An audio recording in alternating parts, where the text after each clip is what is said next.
देव के देव महादेव के चरणों में प्रणाम करती हूँ। माँ भवानी जगदम्बा के चरणों में प्रणाम करती हूँ। 33 करोड़ देवी देवताओं के चरणों में प्रणाम करती हूँ। 3 सुख बताने वाले हरिंदर भैया नीलम दीदी के चरणों में प्रणाम करती हूँ। सभी गुरु भाई सभी गुरु बहना के चरणों में प्रणाम करती हूँ। महादेव मेरा प्रणाम स्वीकार करी नाथ। तो गुरु भाई गुरु बहना, मैं एक सेठ आदमी की कथा कहने जा रही हूँ, प्लीज सुनिएगा।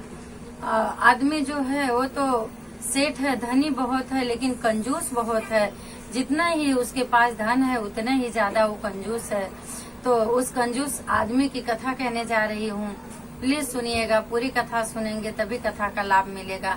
आधी अधूरी कथा सुनेंगे तो कथा का लाभ नहीं मिलेगा। इसके लिए प्लीज पूरी कथा सुनिएगा। एक गांव में एक सेठ आदमी रहता था और अनधन से सबसे संपन्न था। औरत और आदमी दोनों जन रहा करते थे। बहुत उम्र हो चुकी थी और दान पुण्य कुछ नहीं करते थे।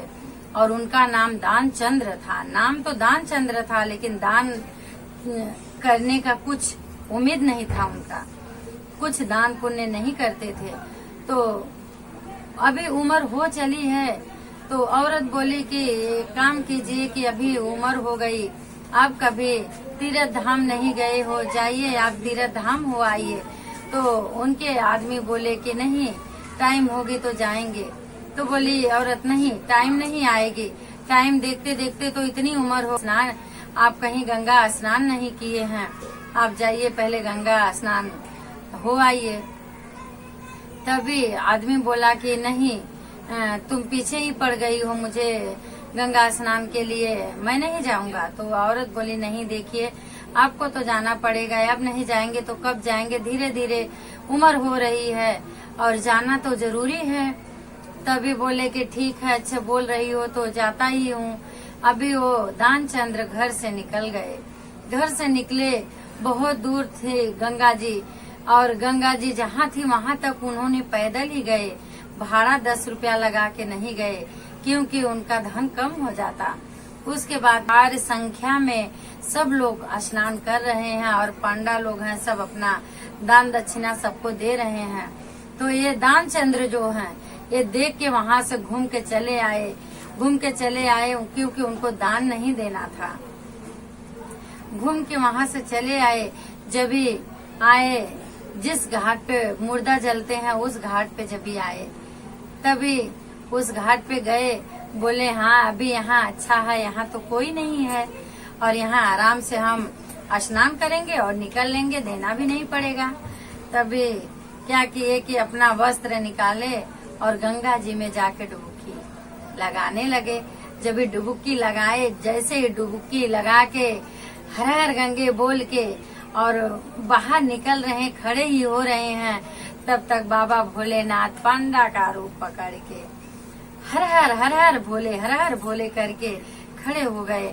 बोले कि बहुत अच्छा मौका है, आपने आ गए यहाँ पे जो है। और दानचंद्र देखे तो बोले अरे अभी तो कोई नहीं था, मैं स्नान करने आया तो कोई नहीं था, और जैसे ही स्नान करके खड़ा हो रहा हूँ, पांडा कहाँ से आ गए। तो वो तभी बाबा भी चुप होके देख ही रहे हैं और बोले कि आप कहाँ थे, आप तो यहाँ नहीं थे, कहाँ से आ गए। तो बाबा बोले कि देखो, हमें ज्यादा लालच नहीं है, हमें ज्यादा चाहिए भी नहीं, ज्यादा भीड़ भाड़ में हम जाते भी नहीं हैं, हम एकांत जगह शांत जगह ही रहते हैं। आप ही के जैसा कोई आ जाता है तो हमारा साल भर का इंतजाम कर जाता है। तभी वो बोले दानचंद्र, वो बोले नहीं नहीं नहीं, ऐसा नहीं होगा। दानचंद्र बोले नहीं, ऐसा नहीं होगा। 1 साल का क्या, मैं 1 दिन का इंतजाम नहीं करूँगा। तभी बाबा बोले कि चलो अच्छा भाई, 1 साल का नहीं हुआ, 6 महीने का। तो बोले भाई मैं बोल रहा हूँ 1 दिन का नहीं करूँगा। तभी बाबा बोले नहीं, दान तो करना पड़ेगा, आपने स्नान किया है आके, दान तो कुछ करना पड़ेगा। तो बोले नहीं, बिल्कुल नहीं, मैं दान नहीं करूँगा, मुझे दान नहीं करना है। तभी बाबा बोले कि नहीं, कुछ तो देना पड़ेगा। तो बोले कि ठीक है, चलो उधारी। तो बाबा बोले कि ठीक है, उधारी ही सही। तभी बोले कि कितना दोगे उधारी पे। तो बोली आप कितना देंगे। तो बोले ज्यादा नहीं, मैं 5 पैसा दूंगा आपको। तो बोले 5 पैसा? बोले हाँ ठीक है चलिए 5 ही पैसा, उधारी ही सही। उसके बाद में दानचंद्र ने बढ़िया स्नान किए और पैदल ही वहाँ से वापस घर पे आ गए। गाड़ी मोटर नहीं किए, किराया भाड़ा नहीं लगाए, पैदल ही चले आए। जो खुद पैदल चला आ रहा है वो दान क्या करेगा। उसके बाद दानचंद्र ने घर पे आए और घर पे लेटे हैं। सुबह ही हुआ कि बाबा ने वही पांडा का रूप पकड़े और दानचंद्र के घर पे आ गए। दानचंद्र अंदर थे, सोए थे, और औरत जो है वो बाहर बैठी थी। वो देखी, बाबा बोले कि दानचंद्र हैं क्या? तो औरत बोली कि हाँ है, क्या बात है? बोले हम पंडा हैं, हमें कुछ देने के लिए बोले हैं, मैं लेने के लिए वही आया हूँ। तभी औरत बोली ठीक है रुको मैं बोलती हूँ। औरत अंदर गई, बोली सुनिए जी, बाहर आपने किसी पांडा को कुछ देने के लिए बोल के चले आए थे। तो दानचंद्र बोले अरे राम रे, वो यहाँ भी आ गए? तो बोले हाँ आ गए हैं, बाहर हैं, मांग रहे हैं आपसे। तो बोले कि अच्छा ठीक है। वो भी चतुर, बुद्धि लगाए और बोले ठीक है, जाके तू बोल दे कि उनकी तबीयत ठीक नहीं है, अभी उनकी तबीयत ठीक नहीं है, ठीक हो जाएगी तो आके वो दे देंगे। उसके बाद में बाबा बोले, आई औरत बोली कि ऐसा है कि वो कल के गए हैं और थके हुए आए हुए हैं, सोए हैं, उनकी हिम्मत नहीं पड़ रही है, वो जब भी तबीयत ठीक हो जाएगी तो दे देंगे। तो बाबा बोले ठीक है, मैं किधर जा रहा हूँ, मैं इधर बैठ जाता हूँ, मेरे जजमान की तबीयत खराब है और मैं ऐसे ही छोड़ के कैसे चला जाऊँ, मैं नहीं जाता। बाबा बैठ गए। उसके बाद में औरत गई, बोली अरे वो तो पांडा उधर बैठ गए, वो जा ही नहीं रहे हैं। तभी दानचंद बोला अभी कौन सा बहाना करूं। दानचंद बोले सुन, जाके बोल दे कि वो तो चल बसे, खत्म हो गए हो। तभी औरत बोली अरे राम रे, अभी ये क्या क्या मेरे से कहलवा रहे हैं। गई औरत बाहर रोते हुए, अरे राम रे राम, मैं क्या करूं, मेरे पति देव तो चल बसे, अभी यहाँ नहीं है, मेरे पति देव मर गए।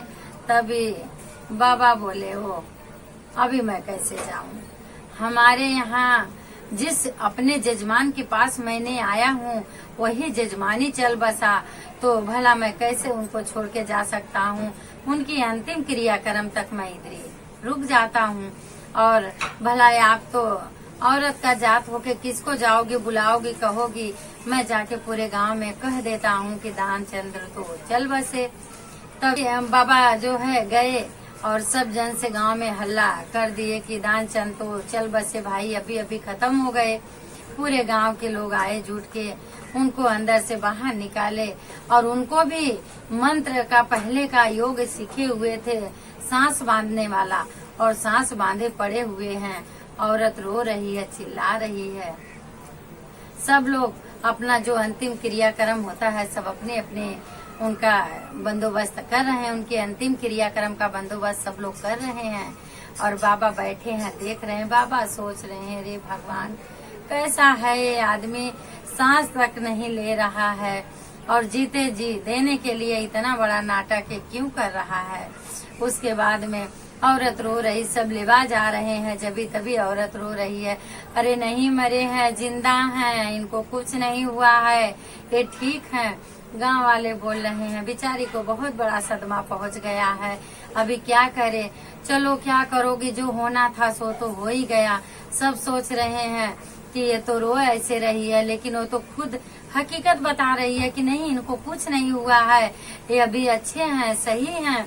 लेकिन कोई उनकी बात पे ध्यान नहीं दे रहा है, कोई मान नहीं रहा है। और ये भी सांस खींचे पड़ा हुआ है, न तो सांस ले रहा है, न आंखें खोल रहा है। बाबा भी बोल रहे हैं बड़ा विचित्र मेरा जजमान है। उसके बाद में लेके लोग अंतिम क्रियाक्रम के लिए घाट पे जब भी गए, तभी उनकी चिता लगाई गई, चिता पे वो सुलाए गए और उनका वहाँ का कार्यक्रम सब हो गया। अभी आग जलाने वाले लोग हैं, लोग को क्या पता, अभी लोग जलाने ही वाले हैं। उसके बाद में बाबा बोले अभी हो न हो, इसको जीते जी सब आग लगा देंगे तो जले जाएगा बेचारा। बाबा बोले कि ठीक है, एक मंत्र बोलना है इनके कान में, मैं बोल देता हूँ। सब बोले हाँ बोलिए आप।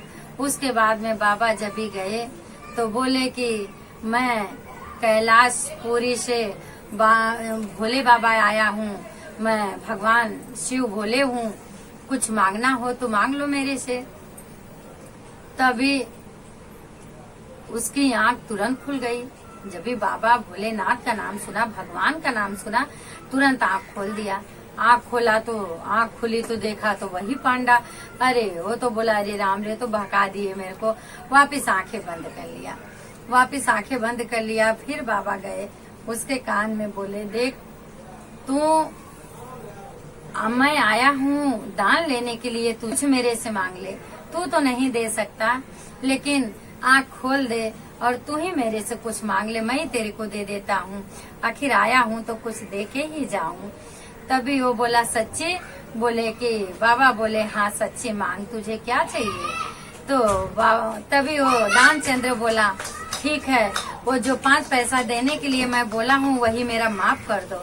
बाबा मुस्कुराने लगे, बोले कि ठीक है जा, तेरा मैंने माफ किया।